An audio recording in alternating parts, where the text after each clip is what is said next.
What's poppin', y'all? Young Thug's last album was very forgettable. There wasn't a single hit that came out of it. Not many people even rank it in the top 5 Young Thug albums ever. And it was a highly anticipated album, even before he got locked up, he was talking about dropping an album. But recently, with all of the viral interview that he did with Big Bang, it hasn't been looking too good for Young Thug. However, I do think an unlikely savior has come out of nowhere, and that is none other than Blackboy Max. And I know it sounds crazy, but I have done a lot of pondering about this. Life is crazy. Would you do it?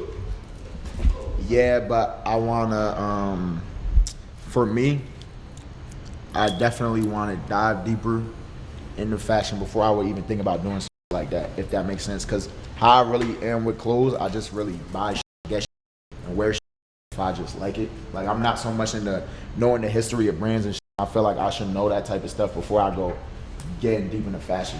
Because I feel like there's a lot of rooted culture in it, you know? Absolutely, you got to. That's what make you better. That's what make you good. Like Kanye, he the best producer in the world because he's an older guy, and he done heard shit that we never will hear. Like, he might put out a song and it might be the best song in the world to us, but like it might be a sample from the 60s. Facts that, like, you know, but he was born in the 70s or the 80s, yeah. So he was born at a moment where he could still catch the butt end of that, you know. And it's like we hear it, we like, what the f is this? Like, man, that shit was lit in 1967. You know, so it's good to have like age and wisdom on certain things. You dead right about what you said, especially when it comes to clothes, because there's just so many different clothes, so many different brands, and so much different shit that we probably never see because it's just so oversaturated. Like, the world is just, everybody making shit now. Everybody make clothes too. So it's super duper oversaturated now. Now it's just like everybody make clothes. Yeah. Like, now you can't focus on like 1982 Louis Vuitton spring set. 1982 Louis Vuitton print, but you still capable and able to do it. So you could just go on your Safari right now and just type it. Fall collection 1982 Louis Vuitton, and just and it'll just show you some crazy. It's like there's so much information out there though. It's like, how the fuck do you learn all this, bro? You got to be like interested in learning. It comes with time too, bro. So I saw this clip and my first thought was, wait, hold on. This is Thug in rare form that we don't see too much of. Like, Young Thug, for the most part, ever since he's gotten out. Number one, Young Thug doesn't do too much talking. Like, when he was at his peak, if you want to call it that, I remember he was doing this one interview in the grass with either a French reporter or a German reporter, and he had like all black on, and he was just answering questions. Like, it was what the kids now call aura farming. That's what Young Thug was doing. And you're just like, dude, what are you even saying? And here we see this interaction between Young Thug and a streamer that could not happen with any other streamer. So Blackboy Max, one thing that's also good about Blackboy Max here is like, yo, I don't want to get into something that I'm not too tapped into, and I'm not honoring the history that came before it. And this is something I have so much respect for, because a lot of people will rap, and I don't think that somebody needs to go through the whole history of hip hop and rap in order to make it or to have success. But if you care about the art form, you should have a natural proclivity or inclination to be like, yo, how did we get here? Or especially, at least for your subgenre. So with Blackboy Max saying like, I don't want to be a poser, that's a good trait. But this is a conversation, number one, that could only have happened between Young Thug and Blackboy Max. Because when we see Young Thug on an Aiden Ross stream, right, which is something that happened, you just see it and you're like, he's either going to set him up for some funny moments.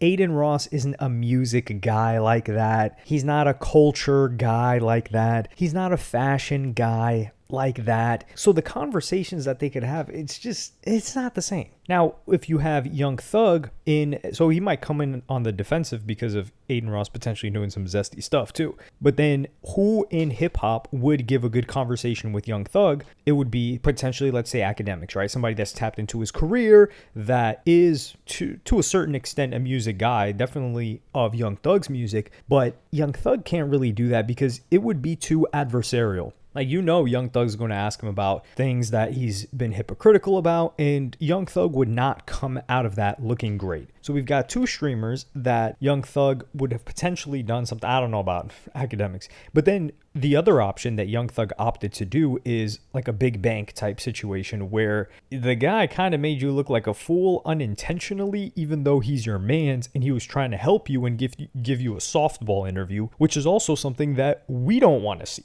Which is some guy just handing you softballs and trying to make you look like you're the victim. And that was disastrous. But here, Plagueboy Max, he's not the guy that's going to grill you. That's not his reputation. He's not the guy that's going to try to make you uncomfortable. That's not his reputation either. But here we see all of the positive traits that we like about Young Thug. And I would tweet about this and I would say, this is the type of stuff that'll repair Young Thug's image. Hearing him talk about music and fashion, and in this older brother type of position where he's been for so many other artists. That's one thing where I've said about Young Thug is he's one of the most selfless rappers out there. And I think that's something he took from Gucci Mane, where Gucci Mane, at least early in his career, he was just putting people on.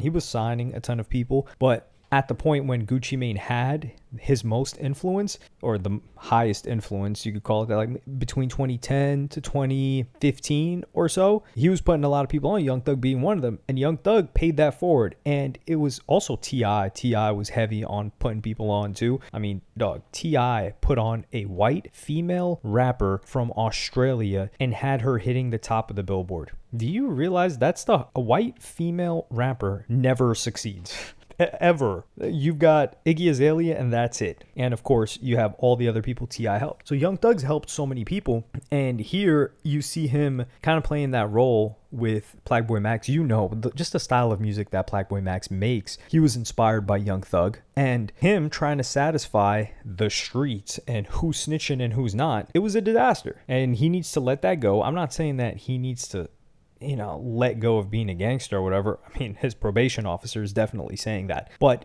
it's not doing you any favors. It's not doing your money-making ability any favors. It's not doing your legal problems any favors. And it's not doing your music any favors either. Because we don't really want to hear Young Thug rap about like some gangster stuff. And it is funny because looking at Young Thug going back to when these hipsters were trying to say, oh, it wasn't genre bending. They were like, he's genre bending and he's gender bending and he's trying to make it more inclusive. And then he does that interview with Big Bank when he says like, nah, the two worst things you can be is a rat or waving that rainbow flag.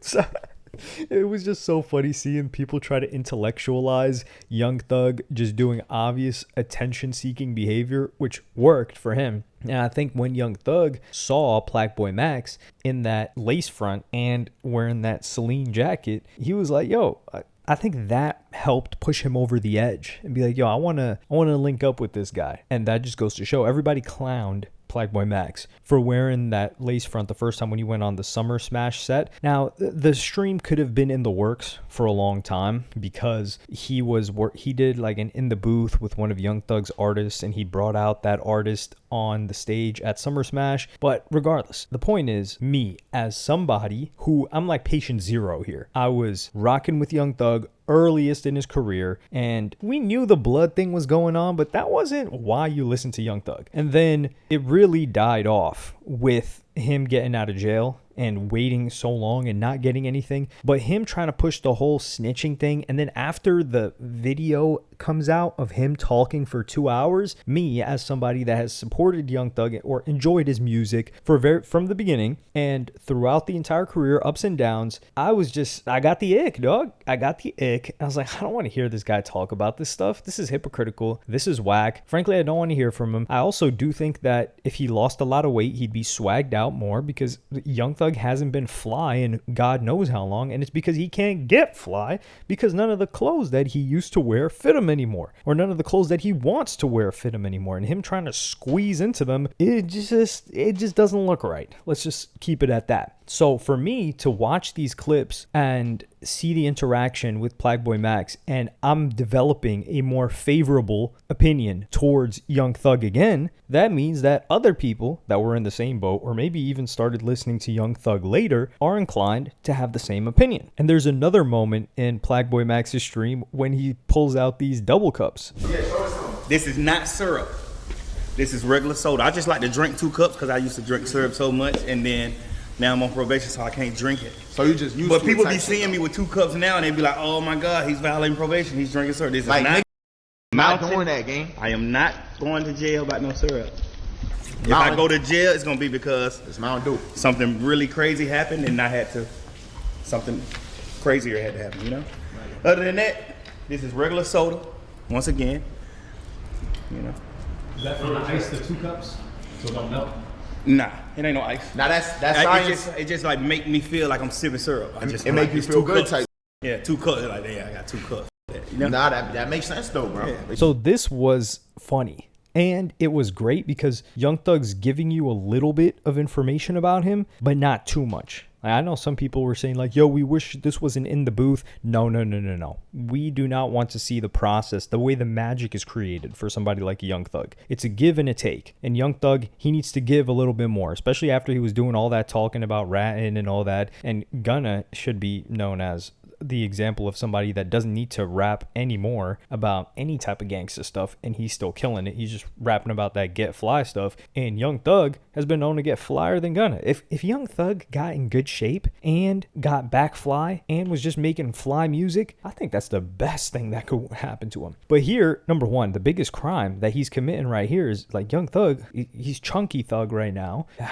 Jokes, just jokes, but this guy's drinking Mountain Dew with the sugar. It's like, come on, dog. Like, at least change that to Diet Mountain Dew and pour it in that double cup. But this is one of those things where you learn a little bit of a quirk about Young Thug, and you're like, oh, okay, so this guy, this is how he's handling the situation. There's a little bit of maturity. Him learning that he can't just wild out like he once was in the rap game. And something like this is way better for his public image than anything that he was trying to do. And I think we need to see more of that from Young Thug. I think we definitely need to hear more music, but I think he just needs to have the right person in his ear, because this was a great stream. Like, just seeing the clips, I watched a couple of clips and then I went and watched the entire stream. Well, not the entire one, like 2 hours, which is like most of the content. I really don't have the time to watch the entire thing. That would be way too much. Like, come on. Like, I know I don't got a life, but geez, I can't keep up with 25 different streamers and actually watching streams. But this was great. I hope now to see new music from Young Thug that takes a bit of a different route. We don't need to hear any of the gangsta talk. He should avoid really any like corny streams. Like, this is the perfect matchup. If there is, I don't really think there's another streamer, and that's why I got to give credit to Plague Max, because I think he's a perfect safe space for anybody involved in fashion, culture, music to hop on his stream, and he'll know how to accommodate them properly, make them feel at home, and create clips that are relevant to their careers, as opposed to just creating some entertainment that will live for 24 hours and not help their career at all. It's kind of like just having somebody as doing a walkthrough on your stream. But let me know what y'all think about it in the comments. Like, subscribe, and hit the notification bell if you enjoyed, and I'm gonna see y'all on the next one.